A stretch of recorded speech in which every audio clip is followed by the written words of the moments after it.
마가복음 11장 1절로 10절까지 말씀 함께 읽도록 합니다.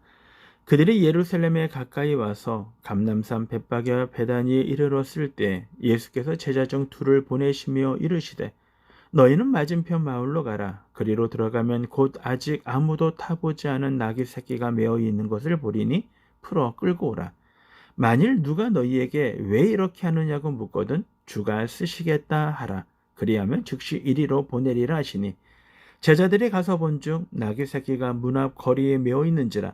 그것을 푸니 거기 서 있는 사람 중 어떤 이들이 이르되 나귀 새끼를 풀어 무엇 하려느냐 하며 제자들이 예수께서 이르신 대로 말한데 이에 허락하는지라. 나귀 새끼를 예수께로 끌고 와서 자기들의 겉옷을 그 위에 얹어 놓으매 예수께서 타시니 많은 사람들은 자기들의 겉옷을 또 다른 이들은 들에서 벤 나뭇가지를 길에 펴며 앞에서 가고 뒤에서 따르는 자들이 소리를 지르되 호산나 찬송하리로다. 주의 이름으로 오시는 이여 찬송하리로다. 오는 우리 조상 다윗의 나라여 가장 높은 곳에서 호산나 하더라. 아멘. 우리가 환호하는 것이라는 제목으로 아침 묵상 함께 말씀 나누도록 하겠습니다. 인간이 타락했다라는 말은 그 추구하는 방향이 뒤틀어졌다라는 것을 의미하는 것입니다. 하나님이 인간을 창조하시고 그리고 그들에게 문화 명령을 주시고 이 땅에 충만하기를 원했지만 인간의 모습은 그러지 못했습니다. 죄로 말미암아 하나님이 그들을 온 주변에 노아의 홍수 사건에서 살려주셨지만 그들은 여전히 바벨 정신에 자신의 모든 것들을 빼앗겨 버립니다. 바벨 정신이 무엇입니까?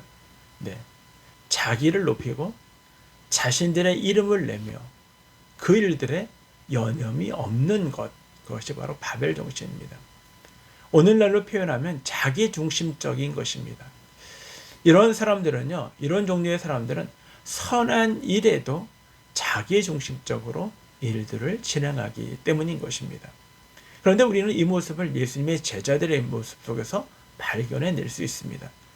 예수님은 3번이나 자신의 십자가의 죽으심, 또 그 전에 고난, 붙잡히심에 대하여 말씀을 하셨지만 그 순환을 3번이나 예고해 주셨지만 그때마다 그들은 주님의 이 말씀의 의미를 전혀 깨닫지 못했습니다. 오히려 주님이 3번째 십자가의 고난을 순환을 이야기하신 다음에도 자신들의 이름, 자신이 누가 주님 우편에 앉는가 좌편에 앉는가에 관심을 가졌던 사람들입니다. 그런가 하면 예수님 앞에 나오는 소경들을 막으며 시끄럽다고 이야기하는 사람들, 그들이 바로 예수님의 제자들의 모습인 것입니다. 그러나 주님은 소경된 자, 절름발이 이 세상에 연약하고 고통받는 모든 사람들의 친구가 되기 위하여 그들을 구원하시기 위하여 이 땅에 오신 우리의 영원한 구세주인 것입니다.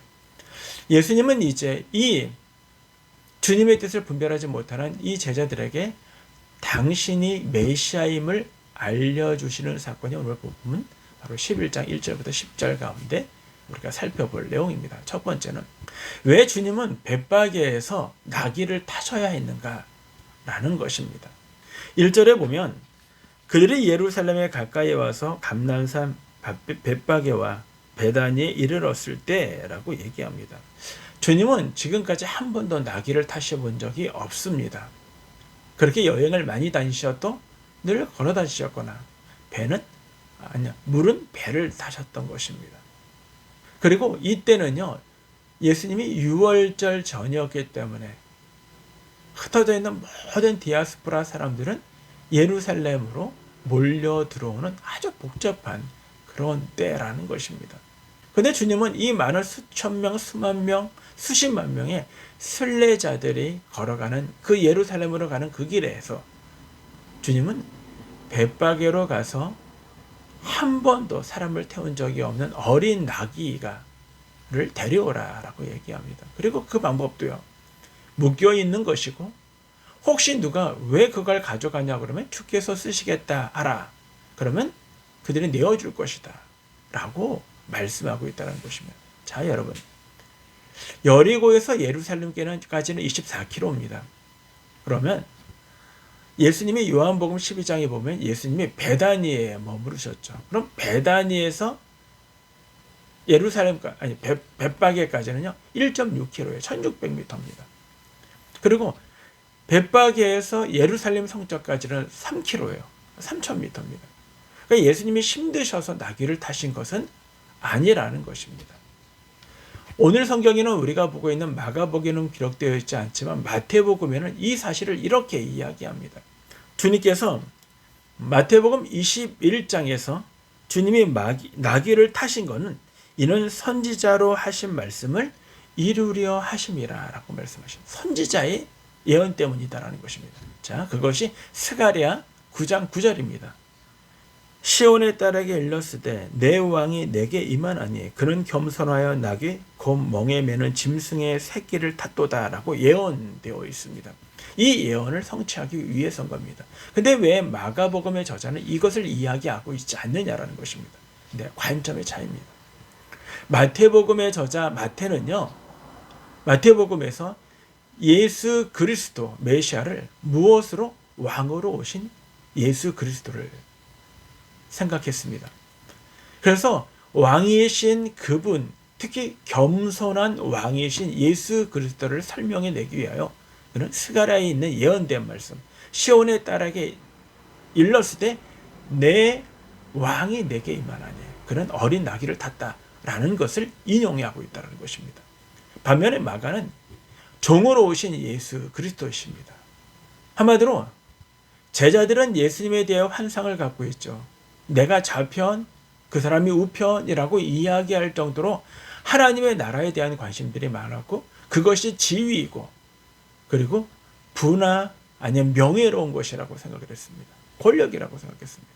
내 세상의 나라는 그렇게 되어 있습니다. 그러나 예수님은요, 그런 왕으로 오신 것이 아닙니다. 그분은 종으로 오셨다는 것을 우리에게 설명해 줍니다. 다만 오늘 본문 속에서 예수 그리스도의 이 벳바게에서 의미 없는 굳이 일들을 하지 않아도 될 일들을 행하신 것은 바로 당신이 메시아임을 우리들에게 설명해 주기 위한 것입니다. 그리고 이 메시아의 일들에 순종하는 사람들이 이 놀라운 역사를 볼 수 있다는 것을 우리들에게 보여주신 것입니다. 내 제자들은요, 제자 2명은 정말 주님의 말씀대로 한치의 오차도 없이 진짜 주님이 하라고 하신 대로 되었더니 그 어린 새끼 나귀를 끌어올 수 있었던 그 놀라운 역사를 경험하게 되는 것입니다. 두 번째는요, 사람들은 왜 환호했는가라는 것입니다. 요한복음 12장에 보면은요, 그때 예루살렘에 입성할 때 너무나 큰 무리들이 모여 있었다라고 이야기합니다. 근데 그들이 어린 나귀를 타고 오는 예수 그리스도 앞에서 가고 뒤에서 따르면서 예수님 앞에 종려나무 가지를 흔들면서 그들은 환호합니다. 호산나라고 외치죠. 여기서 나오는 이 종려가지 나무 흔드는 것은요, 국가적 영웅을 맞이할 때 하던 풍습입니다. 그러니까 승리의 상징을 얘기해요.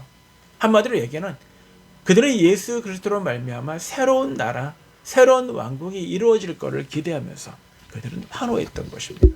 9절과 10절에 보면 호산나 찬송하리로다 주의 이름으로 오시는 이여 라고 얘기합니다. 우리 조상 다윗의 나라여 가장 높은 곳에서 호산나 하더라. 호산나는 우리를 구원하소서라는 의미입니다. 네, 그들은 예수 그리스도를 메시아로 알았다는 것입니다. 다윗의 왕과 다윗의 위에서 태어날 그 후손들을 통하여 왕이 이루어지는데 그 예수 그리스도로 말미암아 하나님의 나라가 이루어질 거라고 그는 믿었다라는 것입니다. 그것이 그들이 환호한 이유입니다. 그러나 진짜 그들이 환호한 이유는 그들이 꿈꾸는 나라, 그들이 생각하는 왕, 그들이 바라고 자신들에게 요구되어지는 자기 중심적으로 자신의 축복, 자신의 이득, 자신의 유익을 구하는 것으로 그는 메시아를 기다려왔다는 것입니다. 예수님의 제자들이 예수님과 함께 있었지만 예수님이 오신 이유를 몰랐던 것처럼 이 무리들 역시도 예수님의 의미, 예수님이 왜 이 땅에 오셨는지를 알지 못하는 것입니다. 그래서 누가복음의 저자는 바로 그분은 섬김을 받으려 함이 아니요 도리어 섬기려 하고 그리고 자기 종이 되어 자기 목숨을 내어주기 위함이라고 우리들에게 말씀해 주고 있는 것입니다. 그렇습니다. 그분은 스스로 종이 되기 위하여 이 땅에 오셨습니다. 그리고 여기에 가장 중요한 신앙생활의 문제점, 바로 우리는 우리의 구원 그리고 메시아인 예수 그리스도를 어떤 분으로 알고 우리는 섬기느냐라는 것입니다. 왜 우리는 예수님 앞에 찬양을 하며 왜 우리는 환호합니까?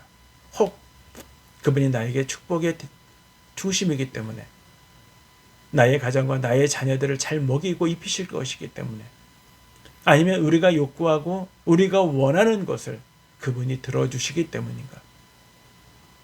오늘 이스라엘 백성들의 주님을 알지 못했던 그 무의미한 그들의 자기중심적인 이 환호가 우리들의 환호가 되어지지 않기를 바랍니다.